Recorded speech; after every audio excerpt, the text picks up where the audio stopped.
December তোমাদের কেমন কাটলো? আমার কিন্তু বেশ ভালোই কেটেছে, কারণ আমাদের পাড়ায় ছিল অষ্টম প্রহর, তাই অন্য কোথাও আর যাওয়া হয় না, পাড়াতেই থাকি। ওই 24, 25, 26 3 দিন ধরে অনুষ্ঠানটা হয়। আর এই যে এটা হচ্ছে প্রথম দিন আমি আর আমার ফ্রেন্ড চলে এসেছি। আমরা একটু প্রথমে কীর্তন শুনলাম, তারপরে এখানে বসে গেছি খেতে।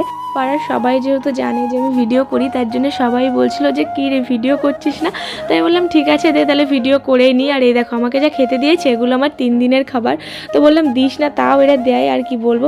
তারপরে যে একটু কীর্তন শুনে চলে এসেছিলাম বাড়ি। আর এটা হচ্ছে 25শে ডিসেম্বরের ভিডিও। সেদিনও আমি সন্ধ্যাবেলায় রেডি হয়ে নিয়েছিলাম, আর দিনের বেলার ভিডিওগুলো আর করা হয়নি। আর দেখো আজকে কিন্তু অনেক লোকজন কালকের তুলনায় বেশি। আর এই যে সন্ধ্যাবেলায় এখন সবাই শাড়ি পরে চলে এসেছে সন্ধ্যা আরতি করবে বলে।